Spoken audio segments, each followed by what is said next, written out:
ये वक्त है 1973 का। पेड़ों के जंगल में हम एक रिसर्च टीम को देखते हैं जिसको लीड कर रही थी कॉन्स्टेंस वेब नाम की एक लेडी। कॉन्स्टेंस वेब प्रेग्नेंट होने के बावजूद यहाँ एक ऐसी किस्म के स्पाइडर की तलाश में आई थी जिसका जहर उनकी रिसर्च के मुताबिक इंसानों के लिए जादू था, जो किसी भी इंसान की बड़ी से बड़ी बीमारी का इलाज करने के अलावा किसी इंसान को हद से ज्यादा ताकतवर बनाने की भी ताकत रखता था। वो इसी स्पाइडर की मदद से लोगों की इन बीमारियों का इलाज ढूंढना चाहती थी जिनका इलाज अभी तक पॉसिबल नहीं। वो यहाँ अपने साथ ही सिम्स को बताती है, माना जाता है इन पेड़ों के जंगलों में ऐसे लोग रहते थे जिनमें आम इंसानों से कहीं 100 गुना ज्यादा ताकत होती थी। इनकी स्पीड और बाकी सुपर पावर्स का तो आम इंसान अंदाजा भी नहीं कर सकते, और ये सब सुपर पावर्स उन्हें इन्हीं स्पाइडर्स ने दी थी। सिम्स को उसकी बातों पर बिल्कुल यकीन नहीं था, इसीलिए वो प्रेग्नेंट कॉन्स्टेंस को जंगल में पीछे पीछे होकर वापस कैंप में चला आता है, जहाँ उसे कॉन्स्टेंस के नोट्स मिलते हैं। इस नोट्स पे लिखी हुई इंफॉर्मेशन उसे ये सच्चाई बता चुकी थी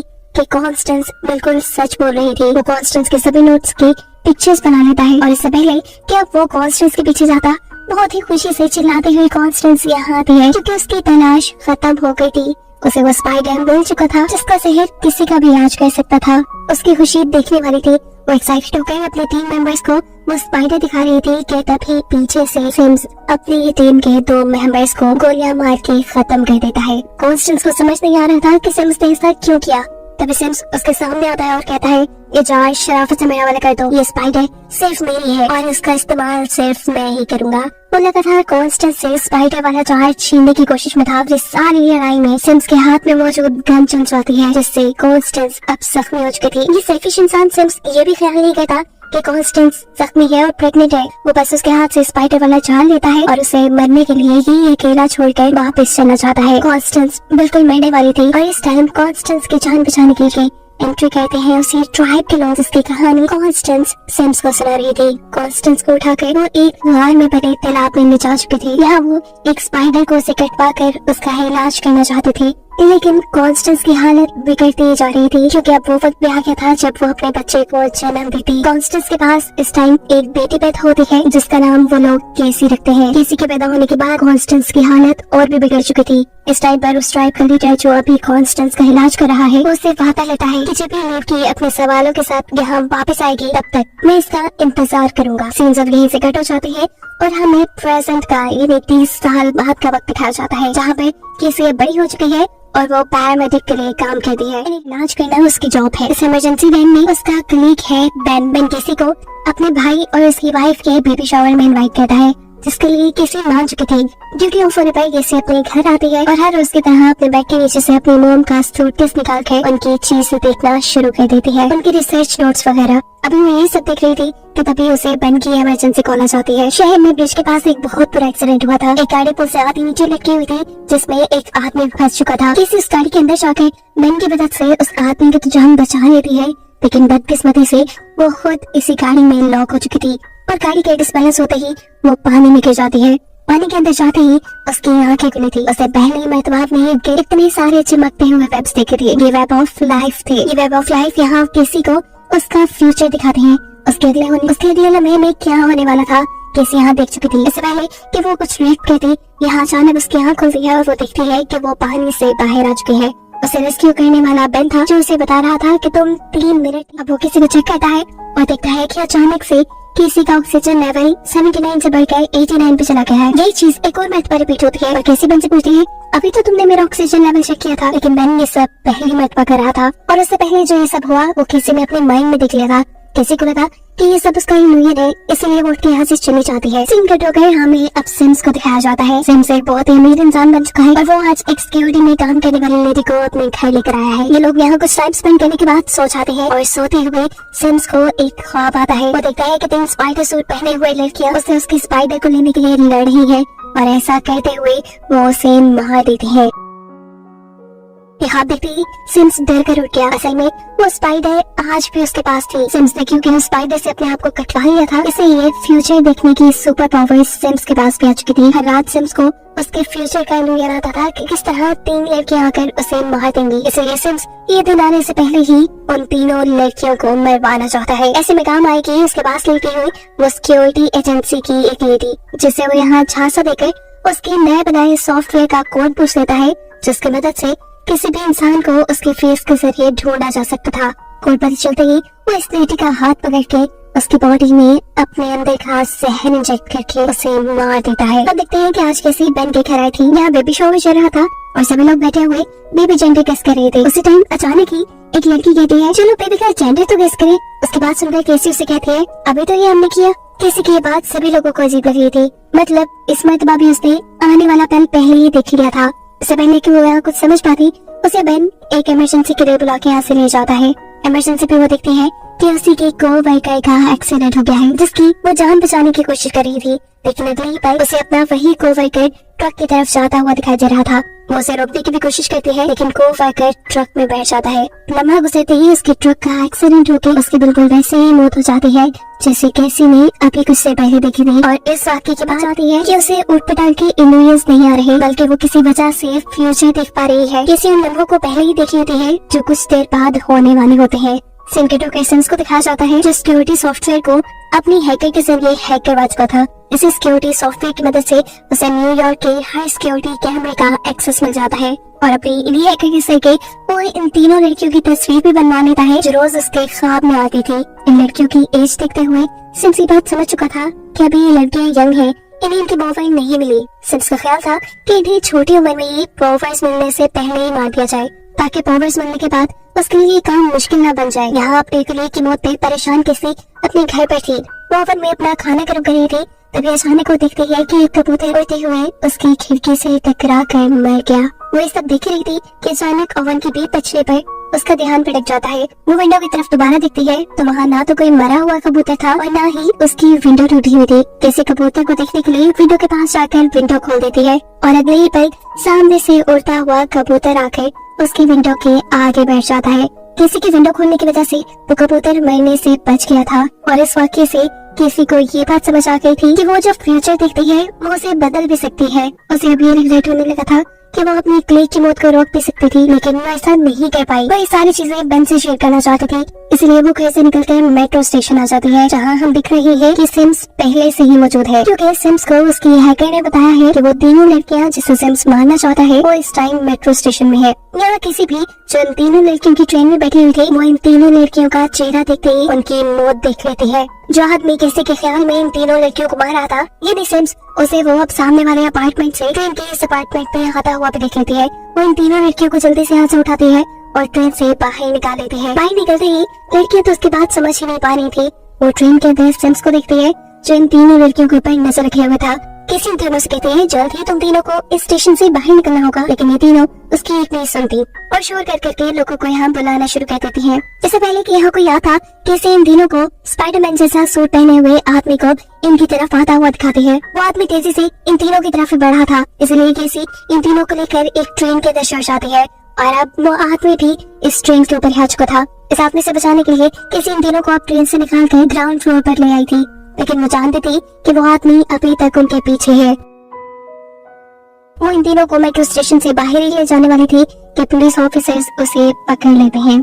इतने में सिम्स, जिसने स्पाइडर का सूट पहना हुआ था, वो भी इन तीनों के ऊपर हमला करने के लिए आ जाता है। यहाँ पुलिस जब सिम्स को रोक रही थी, केसी मौके का फायदा उठाते हुए इन तीनों को ही इनकी जान बचाने के लिए लेकर इस मेट्रो स्टेशन से बाहर आ जाती है। केसी बाहर आते ही एक टैक्सी चलाती है ताकि तेजी से ही वो इन तीनों को साथ में की पहुंच से दूर कर सके। फाइनली ये लोग सिम्स से तो काफी दूर आ चुके थे, लेकिन खतरा पूरी तरह टला था या नहीं, ये बात अभी इन्हें मालूम नहीं थी। कैसे इन तीनों से इनके नाम पूछती है और बातों ही बातों में किसी को ये मालूम होता है कि अभी तीनों लड़कियों के ही पेरेंट्स इस शहर में नहीं है। वो लोग की बातें कर रहे थे कि तभी रेडियो पे लगी हुई न्यूज उनका ध्यान भटका देती है, जहाँ बताया जा रहा था कि 3 लड़कियों को किडनैप करने वाली लेडी की पहचान केसी वेब के नाम से हुई है। यानी अब इनके पीछे सिम्स के साथ साथ पुलिस भी लग चुकी थी। पर इस सारी सिचुएशन से बचने के लिए केसी अब तीनों ही लड़कियों को लेकर करीब पेरू के जंगलों में आ जाती है। जंगल में क्योंकि कोई कैमरास नहीं लगे हुए थे, इसीलिए सिम्स की हैकर भी इन तीनों की लोकेशन नहीं देख पाती और न ही पुलिस केसी की लोकेशन। जंगल में आने पर बातें करते हुए इन्हें पता चलता है कि ये तीनों लड़कियां कभी ना कभी केसी से मिली थी। ये तीनों इस टाइम सवाल करके केसी को मार देती है कि आखिर तुम हमें यहाँ लेकर क्यों आई। तब केसी इन्हें बताती है कि मुझे फ्यूचर दिखता है और मैंने फ्यूचर में तुम्हारी मौत तो साथ में क्या तो देख ली थी। उसके बाद कहते ही मेडी नाम की लड़की हंसने लगी थी, लेकिन मेडी की हंसी को सारे इग्नोर कर देते हैं और जूलिया कहती है वो हाथ में किसी स्पाइडर की तरह छत पे चल रहा था। उसके ऐसे जुमले थे किसी का दिमाग ठनका गया था। किसी को अब अपनी मॉम के नोट्स में लिखी हुई चीजें याद आने लगी थी। इसलिए वो इन तीनों से कहती है मैं 3 घंटे में वापस आ जाऊंगी, लेकिन 3 घंटे तक तुम तीनों यहाँ से हिलने की कोशिश भी मत करना। वो फौरन अपने घर जाकर अपने मॉम के नोट्स खोलती है। इस डायरी में उस स्पाइडर ट्राइब के लोगों के बारे में लिखा था जिन्हें हम पास्ट में देख चुके हैं। ये लोग दीवारों और छतों पे चलने के साथ साथ फ्यूचर देखने की भी ताकत रखते थे। फ्यूचर तो किसी को भी नजर आ रहा था, इसलिए वो दीवार पे चढ़ने की कोशिश करती है ये जांचने के लिए कि कहीं वो भी तो स्पाइडर ट्राइब से तो नहीं, लेकिन वो इस चीज में नाकाम हो जाती है। इसी सूटकेस में किसी को उसकी मॉम के साथ सिम्स का फोटो नजर आ जाता है और वो यहाँ सिम्स को पहचान भी गई थी कि वही आती है जो उन तीनों लड़कियों को मारना चाह रहा था। वो तीनों लड़कियां जिस टाइम जंगल में थी आराम से वो थोड़ी ना रह सकती थी, भूख के मारे इनकी जान निकल रही थी। इसीलिए ये तीनों जंगल से निकल कर पास के एक कैफेटेरिया में आ जाती है और शहर के मैदान में आते ही सिम्स की हैकर को उन तीनों की लोकेशन पता चल जाती है। किसी भी अब वापस गाड़ी लेकर जंगल में आ गई थी, लेकिन जंगल में आते ही वो देखती है कि तीनों लड़कियां यहाँ से गायब है। वो पैरों के निशानों का पीछा करते हुए एक कैफेटेरिया में पहुंचती है जहाँ वो तीनों लड़कियां मिलकर डांस कर रही थी। किसी को देखते ही ये तीनों किसी से माफी मांगती है और इससे पहले कि कैसी इन तीनों को यहाँ से लेकर चली जाती, सिम्स स्पाइडर सूट पहने यहाँ पहुंच जाता है। वो एक एक करके इन तीनों का गला घोट के इन्हें मार चुका था और अगले ही पल उसने केसी का भी गला पकड़ लिया था। इससे पहले कि केसी मर जाती, अचानक ही सब कुछ खत्म हो जाता है। केसी अभी भी जंगल में खड़ी हुई थी और वो ये बात समझ गई थी कि उसने जो भी देखा वो फ्यूचर में होने वाला था। इन लड़कियां अब खतरे में थी और केसी पे उनकी जान बचाना फर्ज हो गया था। वो जल्द से जल्द उन तक पहुंचना चाहती थी, इसलिए उनके कदमों के निशानों को फॉलो करते हुए वो भी कैफे तक पहुंच जाती है। लेकिन बदकिस्मती से केसी के वहां पहुंचने से पहले ही सिम्स वहां पहुंच चुका था। लड़कियों की जान बचाने के लिए केसी होटल का कांच तोड़ते हुए अपनी गाड़ी के अंदर आई थी। वो इसी गाड़ी से जोर से सिम्स को हिट करती है और तीनों लड़कियों को गाड़ी में बैठने का इशारा करती है। जिस वक्त केसी तीनों लड़कियों को बचाकर यहाँ से निकलने वाली थी, सिम्स ने किसी तरह केसी का हाथ पकड़ लिया था। ऐसे किसी का हाथ पकड़कर वो अपना जहर केसी के अंदर इंजेक्ट कर रहा था। केसी तो इन तीनों लड़कियों को बचाकर वहाँ से ले गई थी, लेकिन दूसरी तरफ सिम्स की हैकर उसे खबर दे दी है कि केसी वेब जो कि तीनों लड़कियों को बचा रही है वो कॉन्स्टेंस वेब की बेटी है। और ये सुनते ही उसका दिमाग हिल चुका था। किसी तीनों लड़कियों को फिलहाल के लिए तो एक होटल में आई थी, लेकिन तीनों ही लड़कियों के पेरेंट्स नहीं थे। वो इतनी बड़ी जिम्मेदारी खुद भी नहीं ले सकती थी, इसलिए वो तीनों लड़कियों को पुलिस स्टेशन छोड़ने का फैसला करती है। लेकिन इसमें भी एक प्रॉब्लम था। आनिया इलीगली न्यूयॉर्क में रह रही थी। उसके डैड को यहाँ की गवर्नमेंट पहले ही डिपोर्ट कर चुकी थी और अगर पुलिस को पता चला कि आनिया यहाँ है तो आनिया को भी डिपोर्ट कर दिया जाएगा। मजबूरन किसी उन्हें इस होटल में रुकने की ही इजाजत दे देती है और खुद इन तीनों के सो जाने के बाद जाती है उसी कैफे में जहाँ सिम्स ने उस पर हमला किया था। उसके यहाँ आते ही लोकेशन ट्रेस करते हुए सिम्स भी यहाँ जाता है। सिम्स केसी को अपने बारे में बताता है और कहता है कि मेरा नाम सिम्स है। मैं उन तीनों लड़कियों को इसलिए मारना चाहता हूँ क्योंकि आने वाले वक्त में उन लड़कियों के पास सुपर पावर्स होंगी और सुपर पावर्स मिलते ही वो मुझे मार देंगी। मैं बस अपनी जान बचाने के लिए उनके पास सुपर पावर्स आने से पहले उन्हें मार देना चाहता हूँ। ये लफ्ज़ सुनते ही अचानक किसी की आँख खुल जाती है और हमें पता चलता है कि इस मरतबा भी ये सब कुछ किसी अपने ख्वाब में देख रही थी। वो किसी होटल में नहीं गई थी, वो बल्कि इन तीनों लड़कियों के साथ यही बेड पे सोई हुई थी। सुबह होने पर केसी अब इन्हें सिम्स के बारे में बताती है कि आखिर क्यों वो इन तीनों के पीछे पड़ा था। केसी कहती है कि तुम तीनों को बहुत बच के एक साथ रहना होगा। तुम तीनों जब तक एक साथ रहोगी तब तक बची रहोगी। वो आदमी बहुत अजीब है। वो अपने हाथ से जहर इंजेक्ट करने की ताकत रखता है। वो जितनी देर तक तुम्हारे जिस्म के किसी भी हिस्से को पकड़ कर रखेगा, अपना जहर तुम्हारे अंदर इंजेक्ट करता रहेगा। जहर के इंजेक्ट होते ही तुम्हारी धड़कनें रुकना शुरू हो जाएंगी और अगर कभी ऐसी सिचुएशन आ भी जाए तो तुम तीनों अपने साथियों को बचा सकते हो सीपीआर देकर। इसलिए केसी इन्हें सबसे पहले सीपीआर देना सिखाती है और सीपीआर के साथ साथ वो यहाँ मुश्किल वक्त में काम आने वाली कई और भी ट्रेनिंग दे चुकी थी। आसान लफ्जों में वो सिम्स से मुकाबला करने के लिए इन्हें तैयार कर रही थी। केसी अब इन तीनों लड़कियों से कहती है कि सिम्स के पास जितनी भी सुपर पावर्स है उनके बारे में मेरी मॉम की रिसर्च डायरी में लिखा हुआ है। अब सिम्स के बारे में और मालूमात लेने के लिए मुझे पेड़ों के जंगलों में जाना होगा। मेरे पीछे तुम तीनों अपना बहुत ख्याल रखना और एक साथ रहना। ये कहकर वो यहाँ से निकल जाती है। अपनी मॉम का सामान और पेड़ों के जंगलों का नक्शा लेते हुए वो अब जंगल के बीचों बीच पहुँच चुकी थी, जहाँ उसे मिलते हैं स्पाइडर ट्राइब के लीडर। वो उसे देखकर कहते हैं आखिर तुम अपने सवालों का जवाब मांगने आ ही गई। लीडर उसे बाहर में बने उस तालाब में ले आती है जहाँ केसी पैदा हुई थी और उसकी मॉम कॉन्स्टेंस की मौत हुई थी।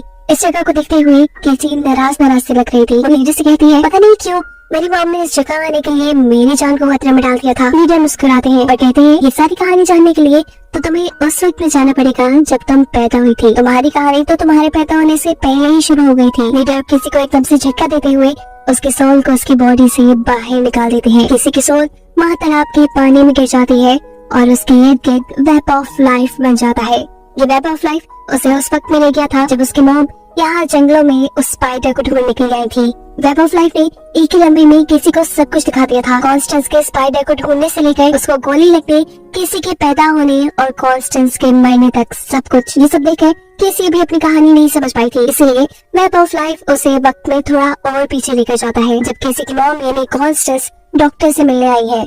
यहाँ डॉक्टर किसी की मॉम को बता रही थी कि किसी के पैदा होने से पहले ही उसे एक ऐसी बीमारी थी जिसका इस दुनिया में इलाज मुमकिन ही नहीं था। ऐसा भी हो सकता था कि किसी पैदा होते ही मर जाती और ज्यादा से ज्यादा लाइफ किसी की सिर्फ 6 माह तक की थी। इस खबर ने कॉन्स्टेंस को यानी किसी की मॉम को बहुत ही ज्यादा डिस्टर्ब कर दिया था और ये सच्चाई सुनने के बाद केसी रोने लग जाती है क्योंकि उसे समझ आ गया था कि आखिर क्यों उसकी मॉम उसके पैदा होने से ठीक पहले उन जंगलों में गई थी अपनी जान को खतरे में डालकर। आज से पहले तक वो कॉन्स्टेंस से यानी अपनी मॉम से बदगुमान रही कि उन्होंने अपने पैशन के लिए किसी को खतरे में डाल दिया, लेकिन ऐसा नहीं था। ये सोचते हुए अचानक उसकी सोल उसकी बॉडी में वापस आ जाती है। वो अभी तक शॉक में थी कि आखिर ये सब लीडर ने कैसे कर दिया। वो अच्छे सवाल भी कर लेती है लेकिन लीडर बताती है कि ये सब मैंने नहीं बल्कि तुम्हारी पावर्स ने किया है, वो पावर्स जिनका तुम्हें अब अंदाजा होने लगा है। जवाब में किसी कहती है मेरे पास तो सिर्फ फ्यूचर देखने की सुपर पावर है। लीडर बताते हैं नहीं, फ्यूचर देखना तो तुम्हारी सुपर पावर्स की शुरुआत है। तुम बहुत कुछ कर सकती हो। वेब ऑफ लाइफ के जरिए तुम एक टाइम में 3 जगह होकर 3 लोगों की एक साथ जान बचा सकती हो। सिर्फ यही नहीं, तुम्हारे पास फ्यूचर बदलने की भी ताकत है और ये पावर हर किसी को नहीं मिलती। लीडर बताते हैं तुम्हारी ये सभी सुपर पावर सब सामने आएंगी जब तुम किसी मुश्किल हालात का सामना करोगी। सिम्स कट होकर शहर में शिफ्ट होते हैं। 4 सिम्स अभी तक उन लड़कियों के बारे में कुछ भी ना पता चल पाने पर बहुत ही ज्यादा गुस्से में है। पता चला है कि जाने से पहले केसी उन 3 लड़कियों को बेन के घर छोड़ गई थी। तीनों अभी तक केसी की बात मानते हुए बेन के घर से बाहर नहीं निकले थे, लेकिन आज बेन के ब्रदर की वाइफ के पास एक बेबी पैदा होने वाला था। उसकी हालत बहुत ज्यादा खराब हो रही थी। इंतजार करने का उनके पास वक्त नहीं था, इसीलिए तीनों खुद उस औरत को लेकर हॉस्पिटल के लिए निकल जाती है और कैमरास के सामने आते ही उनकी लोकेशन का पता चल जाता है सिम्स को। अब किसी जो इस टाइम बेन के घर आई थी 3 लड़कियों को लेने के लिए, उसे यहाँ बेन के घर पे कोई नहीं मिलता, इसलिए वो पास में जाकर देखती है कि 3 लड़कियां तो बेन की सिस्टर इन लॉ को लेकर हॉस्पिटल गई हैं, जहाँ रास्ते में ही सिम्स उनके ऊपर हमला कर चुका था। उन तीनों की जान बचाने के लिए केसी यहाँ से एक एम्बुलेंस चढ़ाकर भागती है, जबकि दूसरी तरफ हम देखते हैं कि सिम्स के हैकर ने उस रोड के सारे सिग्नल्स ग्रीन कर दिए थे जिस रोड पे वो 3 लड़कियां थी। ऐसे उनका बुरी तरह एक्सीडेंट होते हुए बचता है। ये तीनों देखते हैं कि इस गाड़ी के बाहर सिम्स खड़ा था। सिम्स के हाथ में एक बम था, नहीं वो बम के जरिए उन 3 लड़कियों को मारना चाहता था। इससे पहले कि वो बम गिराकर उनकी गाड़ी को तबाह कर देता, सही वक्त पर केसी आकर उसे अपनी एम्बुलेंस से हिट कर देती है और इस तरह उसके हाथ में पकड़ा हुआ बम किसी और गाड़ी के नीचे जाकर फट जाता है। मौके का फायदा उठाते हुए केसी उन 3 लड़कियों को अपने साथ एम्बुलेंस में बिठा लेती है, जबकि मैन से उसके सिस्टर इन लॉ को हॉस्पिटल ले जाने को कहती है। सिम्स ये चीज देख चुका था कि वो 3 लड़कियां एम्बुलेंस में भाग रही है, इसलिए वो एम्बुलेंस के ऊपर चढ़ जाता है। ये देखते हुए केसी पीछे आने से कहती है कि वहाँ इलेक्ट्रिक इम्पल्स मशीन होगी, उसे उठाकर छत पे लगा दो। उसके ऐसा करने से ऊपर खड़े हुए सिम्स को बुरी तरह करंट लगता है और वो उनकी एम्बुलेंस से नीचे गिर जाता है। किसी एम्बुलेंस को लेकर आगे चली जाती है, लेकिन एक अंडरपास के नीचे उनकी एम्बुलेंस रुक चुकी थी और अब अगले 5 मिनट में क्या क्या होने वाला था ये सब केसी अपने फ्यूचर देखने वाली सुपर पावर से पता चला लेती है। उसे लीडर की बातें याद आती है कि वो फ्यूचर भी बदल सकती है। यही सोचते हुए वो एम्बुलेंस का रेडियो यूज करती है और मेडिकल इमरजेंसी का बहाना करते हुए यही करीब एक बिल्डिंग के पास एक हेलीकॉप्टर बुलाती है। इस टाइम ये लोग फायर क्रैकर्स बनाने वाली एक फैक्ट्री के पास थे। केसी इन तीनों को लेकर उस फैक्ट्री के अंदर आ जाती है और यहाँ ये लोग सिम्स के लिए जाल बिछाना शुरू करते हैं। सिम्स जैसे ही उनके पीछे इस फैक्ट्री के अंदर आता है, उनके बिछाए फायर क्रैकर्स के जाल में फंस जाता है। एक के बाद एक वहाँ बहुत से फायर क्रैकर्स फटते हैं जो सिम्स का ध्यान अपनी तरफ लगा चुके थे। मौके का फायदा उठाते हुए केसी उन 3 लड़कियों को लेकर इस बिल्डिंग की छत पे आ चुकी थी, जहाँ हेलीकॉप्टर आने वाला था। वो उन 3 लड़कियों को सेफली हेलीकॉप्टर में बिठाकर यहाँ से भगाने की कोशिश की थी, पर केसी के इस प्लान को नाकाम करने के लिए यहाँ पे सिम्स आ चुका था। उसका ध्यान भटकाने के लिए केसी उसे लड़ती है और ये लोग लड़ते लड़ते एक बिलबोर्ड के टॉवर पे चढ़ जाते हैं, जहाँ अब सिम्स केसी को पकड़ चुका था वो केसी का गला पकड़ते हुए अपने जिस्म का जहर उसके अंदर इंजेक्ट कर रहा था। केसी मरने वाली थी, वो मुश्किल में थी। ये सब वो तीनों लड़कियां नहीं देख पाती और उसकी जान बचाने के लिए उसके पीछे आती है। लेकिन सिम्स यहाँ बड़ी आसानी से इन अनट्रेन्ड तीनों लड़कियों से लड़ता है और उन्हें 3 अलग-अलग जगह फेंक देता है। उसके समय से वो तीनों लड़कियां ऐसी जगह फंस चुकी थी कि वहाँ बस उनके करीब मौत ही थी। और ये देखकर सिम्स हंसने लग जाता है और केसी से कहता है, बताओ अब तुम 3 अलग-अलग जगह जाकर एक ही वक्त में इन तीनों को कैसे बचाओगी। उसके बाद कहते ही किसी के कानों में लीडर की वो बात गूंजी थी कि अगर जब तुम किसी को बचाना चाहोगी तो तब तुम एक वक्त में कई जगह पे हो सकती हो। इस चीज का एहसास होने पर वो अपनी सुपर पावर्स का यूज करती है और वेब ऑफ लाइफ के जरिए उसी के जैसी बहुत सी और कैसी बनकर उन तीनों लड़कियों को बचाने के लिए पहुंच जाती है। ये देखते हुए तो सिम्स भी परेशान हो चुका था। वो केसी को रोकने के लिए उसे एक पंच मारता है, पर केसी इस मर्तबा हार मानने वाली नहीं थी। वो आहिस्ता आहिस्ता सिम्स को उस जगह पर ले जाती है जहाँ फ्यूचर में उसने सिम्स की मौत देखी थी। उस जगह पहुँचते ही सिम्स के ऊपर एक बड़ा सा जाल गिर जाता है जिसमें वो फंस चुका था और उसके फौरन बाद उसके ऊपर एक बहुत बड़ा सा बिलबोर्ड गिरने पर उसकी मौत भी हो जाती है। फाइनली केसी ने तीनों लड़कियों को बचा लिया था उनके दुश्मन को मारकर। लेकिन बुरा यह हुआ था कि बिलबोर्ड के गिरने की वजह से केसी खुद भी लड़कर आकर पानी में गिर चुकी थी। हम देखते हैं कि केसी की बॉडी से एक लाइट निकली है और अब वो पानी में डूबते ही जा रही थी। इस टाइम पर केसी को बचाने के लिए वो तीनों लड़कियां पानी में जंप कर देती हैं। मुश्किल से वो केसी को पानी से निकाल कर बाहर लेके आती है तो देखती है कि उसको सांस आना भी बंद हो गया था। ऐसे में ये लोग केसी के सिखाए तरीके से उसे सीपीआर देती है। ऐसा कहते ही कुछ ही देर में केसी के दिल की धड़कन दोबारा चलना शुरू हो चुकी थी। वो फाइनली होश में आ चुकी थी। लेकिन फिर से एक बुरी खबर कि अब केसी देख नहीं सकती थी। उसे कुछ भी नजर नहीं आ रहा था। वो ब्लाइंड हो चुकी थी और साथ में उसकी बॉडी भी इस एक्सीडेंट की वजह से पैरालाइज हो चुकी थी। हॉस्पिटल में जब नर्स केसी से इन तीनों लड़कियों के बारे में पूछती है तो केसी कहती है कि ये तीनों मेरी फैमिली है और ये सुनकर ये तीनों ही खुश हो जाते हैं। इस हादसे ने बेशक केसी को पैरालाइज कर दिया था, लेकिन इसी हादसे ने उसको उसकी सारी सुपर पावर्स भी दे दी थी। घर आने पर केसी इन तीनों लड़कियों को बताती है कि बेशक अब मैं कुछ देख नहीं सकती, लेकिन मुझे फ्यूचर अब बिल्कुल तुम तीनों को पावर मिलने के बाद दुश्मनों से लड़ते हुए देख रही हूँ। तुम्हारे पास इतनी पावर है कि जिसका तुम अंदाजा भी नहीं कर सकते और तुम कभी दुश्मनों से नहीं हारी। वो इन तीनों को भी फ्यूचर की झलक दिखाती है जिसमें इन तीनों के पास ही सुपर पावर्स थी और खुद केसी एक मेडमे वेब थी और इसे फ्यूचर की झलक को दिखाते हुए ये कहानी यहाँ खत्म हो जाती है।